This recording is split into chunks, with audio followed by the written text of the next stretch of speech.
Bueno, vamos a conversar entonces con el doctor Lenín Duque, como habíamos dicho, a formularle algunas preguntas de las que a diario nos hacemos, ¿no? Y algunas tienen unas respuestas que a lo mejor no nos esperamos. Por ejemplo, ¿cómo está, doctor Duque? Gracias por venir. Buenos días. ¿Los padres pueden demandar a los hijos por alimentos? Efectivamente, solo que hay que cumplir un requisito, y es que el padre primero sea persona de tercera edad, es decir, de 65 años en adelante. Y otro requisito, que para mí es el más importante, y para los jueces también, y es que dependan de los hijos. En este caso, que no esté recibiendo una pensión, por ejemplo, del IES. Si él es jubilado del IES y recibe una pensión de $2,000, el mal podría presentar una acción en contra de sus hijos diciendo que no tiene quien lo mantenga. Esto es en el caso exclusivo de una persona que no tenga cómo mantenerse y ya llegó a la tercera edad. De estos casos hay bastantes, pero en el caso de hacerlo, deben demandar a todos los hijos. No es que voy a escoger y lo voy a demandar solo a uno. Claro, al que tiene un poquito más de plata, al otro no. Tengo 11, entonces, no, eso no se puede hacer. En este caso, él tiene que presentar la acción en contra de todos sus hijos. Y bueno, así como en algún momento los padres mantuvieron a sus hijos, ahora los hijos van a tener que mantener a los padres. Y hay algo que me preguntaron, porque subí hace poco un video en redes sociales justamente de este tema. Y es, ¿qué pasa si mi papá nunca me dio nada? ¿Por qué ahora yo tengo que mantenerlo a él? Así es. No me exime de culpa. Lamentablemente, si es que él no cumplió, ahora usted va a poner ese ejemplo y va a cumplir como hijo. Vea eso. A ver, otras cosas que nos preguntan por acá. Yo tengo un nieto que tiene el pelo por acá, larguísimo, que va al colegio.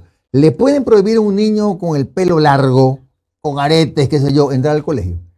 Bueno, ese tema es bien interesante y coincidentemente es lo que la mayoría de los chicos preguntan en las redes sociales. ¿Qué pasa si tengo arete? ¿Qué pasa si tengo tatuajes? ¿Qué pasa si tengo el cabello largo? ¿Me pueden sancionar por eso? Estoy en un colegio militar, estoy en una escuela católica que de pronto no me permiten tener el cabello largo. En lo personal, todos mis hijos tienen el pelo largo. Entonces, lamentablemente, para las instituciones educativas o para las personas que tienen pensamientos de lo que era la educación anteriormente, porque evidentemente vamos progresando, la apariencia personal es de cada uno. Y la Constitución de la República prohíbe expresamente todo tipo de discriminación. Entre esas, tener el cabello largo, tener un arete, tener tatuajes. Los jóvenes lo pueden hacer. Eso no significa faltar el respeto. Yo puedo ser y el faltar mejor... a las normas del colegio, porque dicen en los colegios, oiga, sí, pero aquí hay un reglamento interno en el reglamento. Eso le iba a decir. ¿Sabes qué? Una señora... Se te sacan en la escuela y te dicen, ese es el reglamento. De eso iba a hablar, porque una señora en las redes sociales me criticó fuertemente cuando hablé de este tema, y otras personas que aprovecharon el momento respondieron por mí y habían comentarios muy interesantes como el que, discúlpeme, mi hijo puede ser el mejor estudiante, puede ser una persona muy inteligente, muy capaz, pero no por eso le disminuye su capacidad intelectual el hecho de tener el cabello largo. Entonces, por eso digo, pueden tener reglamentos las instituciones educativas, pero no se pueden ir en contra de la Constitución porque es una norma suprema, jerárquicamente superior. Claro, a ver, otra pregunta, por ejemplo. Un padre de familia fallece, pero resulta que el señor estaba endeudado. ¿A los hijos les pueden cobrar las deudas del padre? Por supuesto que sí. Y aquí hay un punto interesante que hay que tocar. Y es que, ¿qué pasa si fallece mi padre y de pronto tenía deudas en las tarjetas de crédito y no hay un seguro de desgravamen? El seguro de desgravamen, para nuestros oyentes, es aquel que le permite, en este caso, a la persona deudora no dejar la deuda, porque si él fallece, él está pagando por un seguro que cubre la totalidad de la deuda en el caso de que él fallezca. Pero si no existe este seguro y usted quiere acceder a los bienes de sus padres, porque la mayoría de los hijos al final están esperando la herencia de sus padres, nos gusta o no nos gusta, esa es la verdad. Pero ¿qué pasa si también hay deudas? ¿Y qué pasa si hay deudas y no hay bienes? Usted tiene que repudiar a la herencia. Tiene que hacer el trámite del repudio de la herencia. O sea, negarse a recibirla. Negarse a recibirla, porque así como usted recibe los bienes, recibe las deudas. ¿Qué pasa si en bienes tiene $200,000, pero en deudas tienes $300,000? Usted repudia la herencia. Tiene que con eso ya no le cobran. Porque si no, la diferencia de los 100,000 lo va a tener que pagar. Claro, pero con eso ya no le cobran. Con eso ya no le van a poder cobrar. Está dando ideas usted. Bueno, oiga. Tiene que seguirme en Instagram. Dígame una cosa. Una pareja se divorcia, son las preguntas que llegan. ¿Cómo se hace para establecer la cantidad de dinero que tiene que pasar el padre o la madre, qué sé yo, a la criatura? ¿Es según los gastos del niño o según la situación económica de los padres? Usted ha tocado dos puntos muy importantes. El primero, el padre o la madre. Hay varios casos donde el padre tiene la tenencia, no la madre. Y en este caso el padre puede demandar a la madre. Y eso existe. Pero la gran mayoría, porque la tenencia generalmente es de la madre, son las madres quienes presentan las acciones de demanda de alimentos. Y no es en base a los gastos. Recién pasó con una señora que estaba defendiendo, ella me decía, pero es que yo pago 500 del colegio del uno, 600 del colegio del otro. Bueno, tenía gastos cerca de $3,000.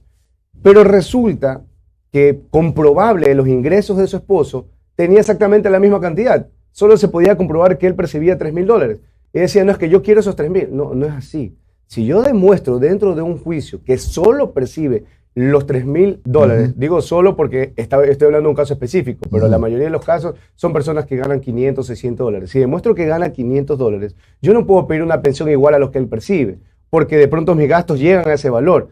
En este caso, papá y mamá tienen que hacerse responsables y la pensión de alimentos, el juez la va a determinar acorde a los ingresos que se puedan demostrar, a la edad de los niños y este punto es importante también, al número de hijos que tenga. Claro. Porque de pronto con usted, mamita, tiene 2 hijos, pero de pronto tiene 3 aparte. Entonces no le puede dar la pensión solo para usted, la pensión se divide para los 5. Para todos. A ver, por ejemplo, hay una persona que está debiendo planillas de luz, no puede pagar.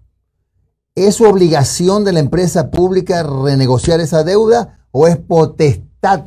Si es que quiere, renegocia, si no quiere, no renegocia. O por último, a ese señor ya le renegociaron una vez y resulta que aún así no puede.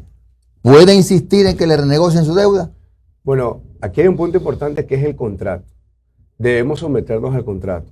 El contrato, según nuestro Código Civil, es ley para las partes. 1561 del Código Civil. Si usted firmó, está de acuerdo con el contrato que usted firmó cuando usted contrató el medidor para luz, y de pronto ahí dice que se podrá renegociar una sola vez alguna deuda, ya no se puede obligar al otro a que le vuelva a renegociar. Lamentablemente esa es una situación donde se encuentran inmersos la mayoría de los ciudadanos. ¿Qué es lo que yo recomiendo? Vaya a la Defensoría del Pueblo.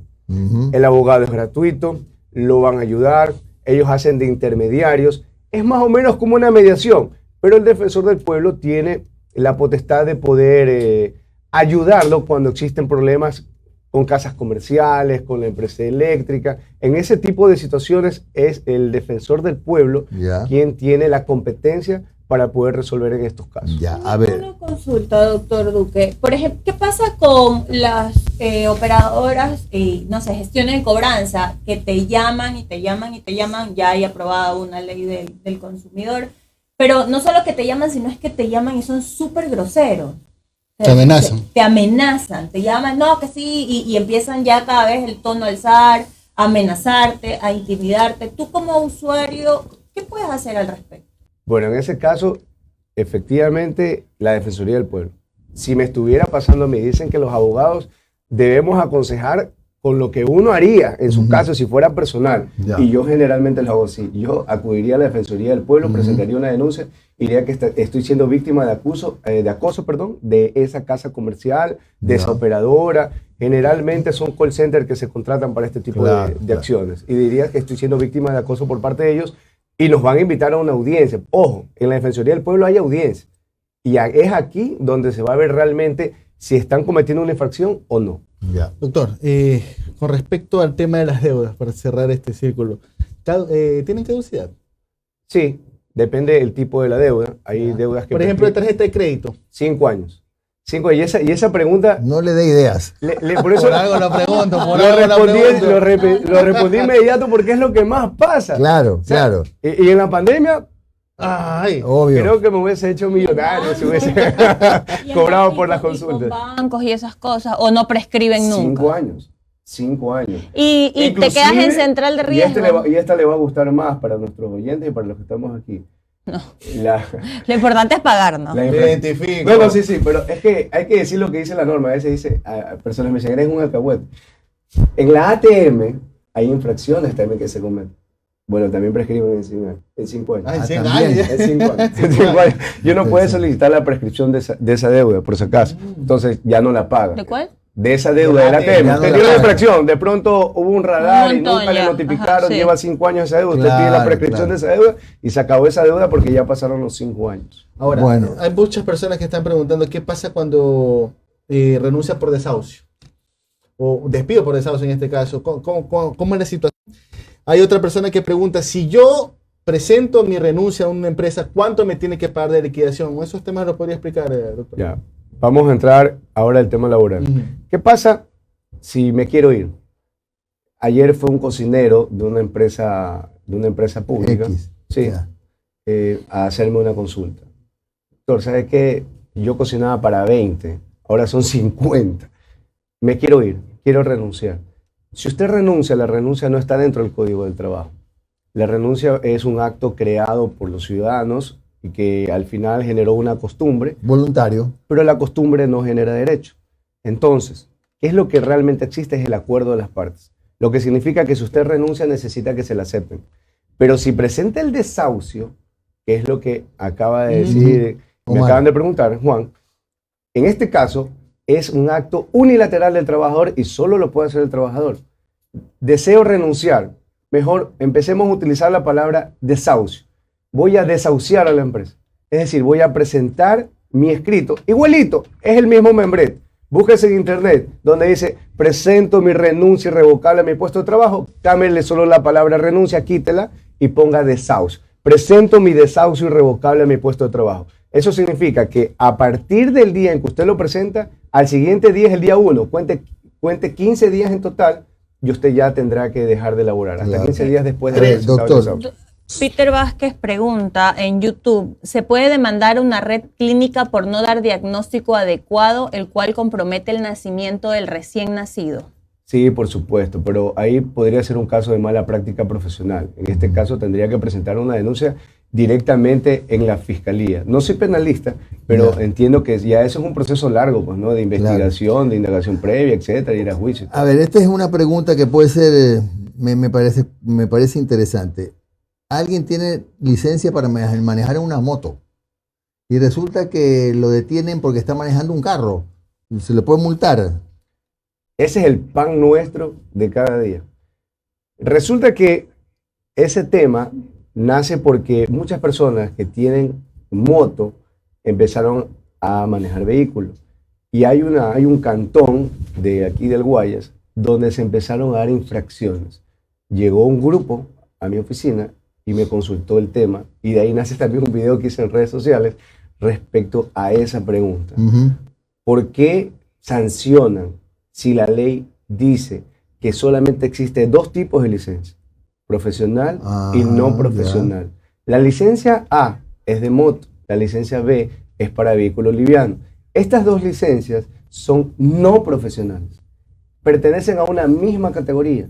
Entonces no puedo sancionar a una persona que esté conduciendo una moto con licencia B, que es de vehículo, a una persona que esté conduciendo un vehículo con la licencia A, que es de moto, porque pertenecen a una misma categoría. Esto yo se lo pregunté a la ANT, se lo pregunté al coronel pues ya general, la Lama, y le he preguntado a un montón de personas porque no entendía si la ley dice algo, que para mí está clarísima la ley, porque lamentablemente ciertos agentes de tránsito todavía estaban sancionando.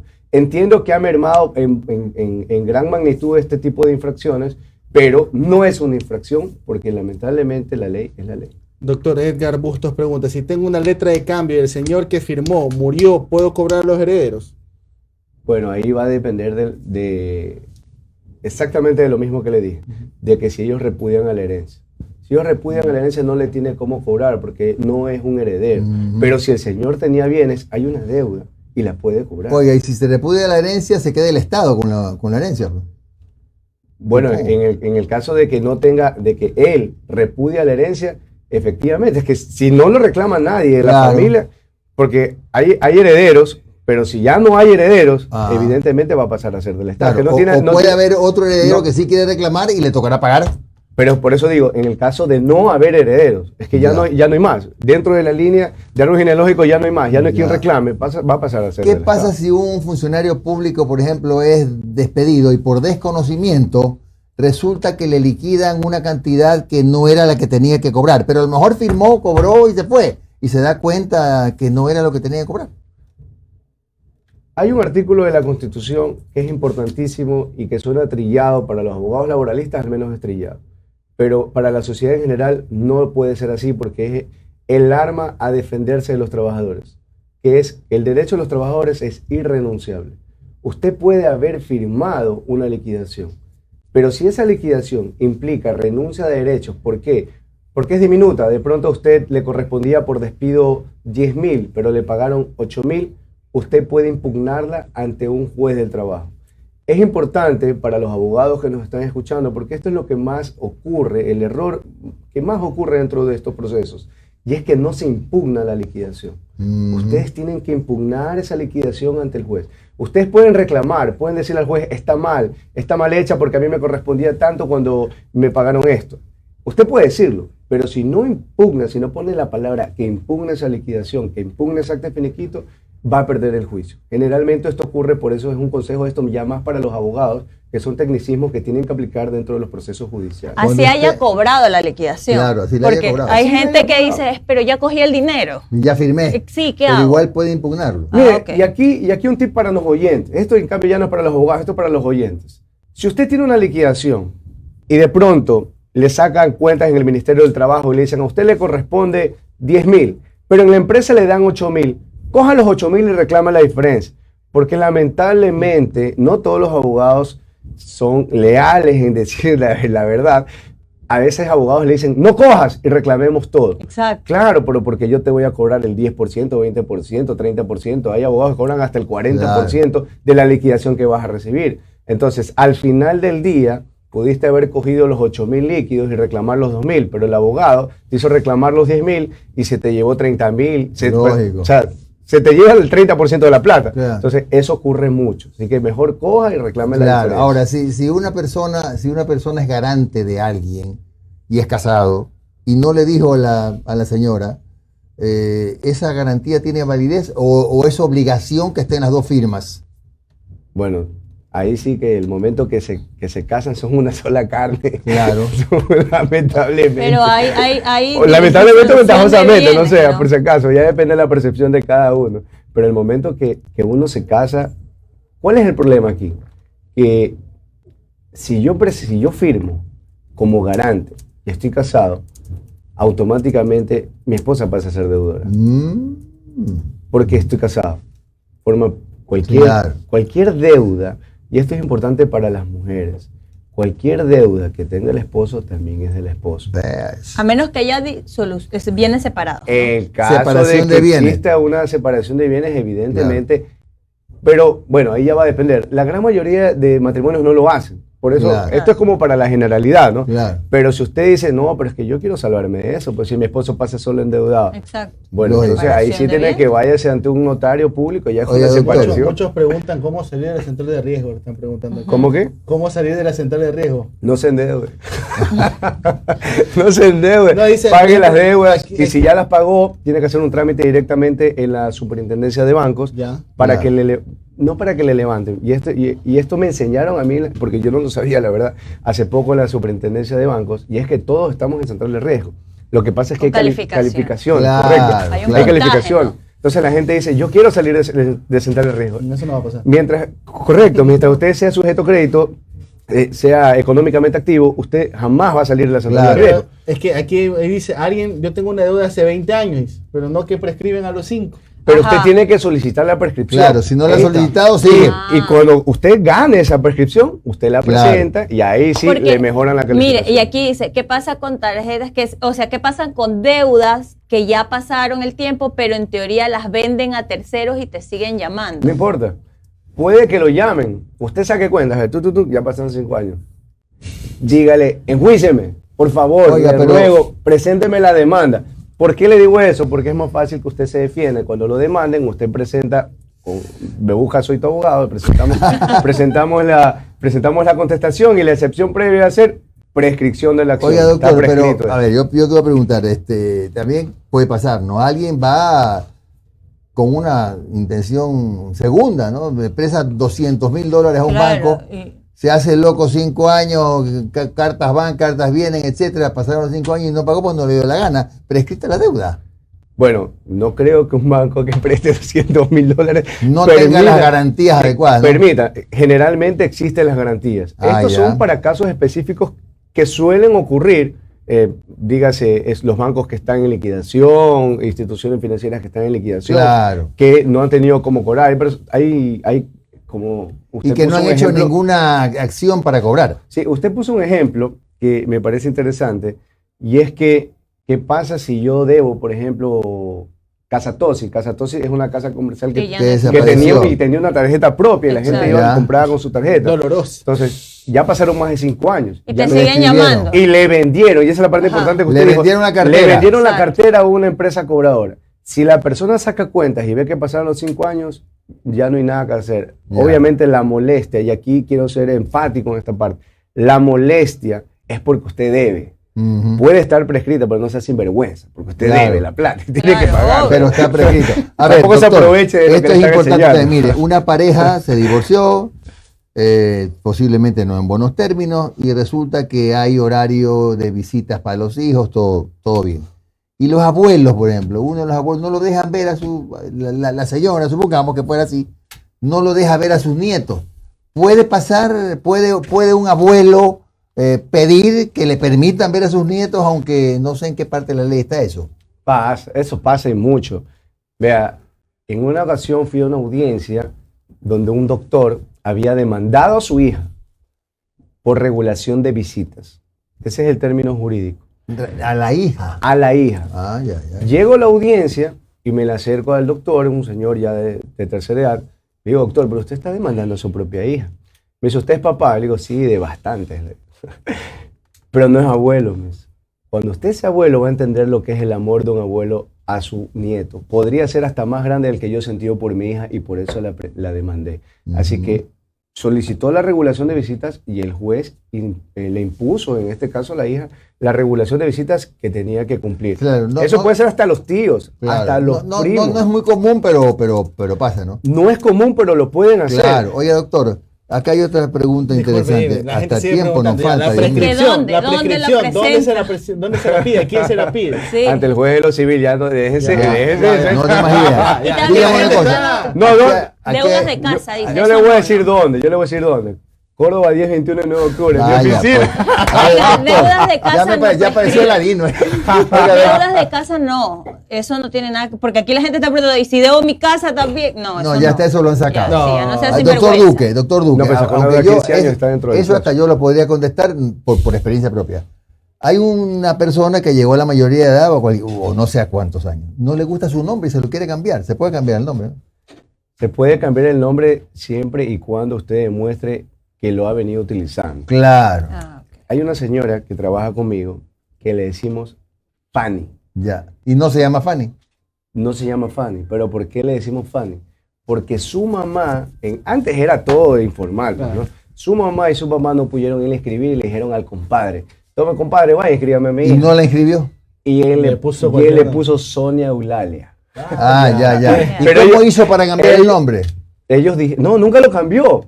Pero ella puede, Pero puede hacerlo. Ella puede demostrar, inclusive roles de pago. Yo le pongo Fanny. Yo le pongo Fanny. Claro. Claro que pongo Fanny entre paréntesis, porque realmente pongo su Eso nombre se hace en el real. registro civil, ¿verdad? Eso se hace en el registro civil. Perfecto. Yo me cambié el nombre. A mí a mí me pusieron en la pila Jaime Antonio, yo me cambié a Jimmy en el 2007, creo. El apellido también, pero tiene que demostrar que lo ha utilizado. Andrés Torres Bueno, dice, es si la una, última, deuda, mire la hora. dice, si una deuda tiene más de 10 años, pueden embargar los bienes que recién obtuve. Si es que la acción judicial ya se terminó y han pasado 10 años dentro del proceso judicial, o que ya se terminó el juicio, pero lo ganaron, sí le pueden cobrar porque ya está ganado. Pero a la fecha, si pasaron 10 años y nunca lo enjuiciaron, no le pueden embargar nada. Los van a amenazar, obviamente eso siempre va a pasar. Pero si ya está prescrito, Ya. ante el juez ya no va a poder hacer Gracias, nada. doctor Lenín Duque. Nos Va a tener que quedamos con invitarme de nuevo. 500 Sí, preguntas más sí, todavía. Creo que espacio semanal. Yo creo. Especialista en Derecho Laboral y Familiar que ha estado con nosotros aquí en Armónica.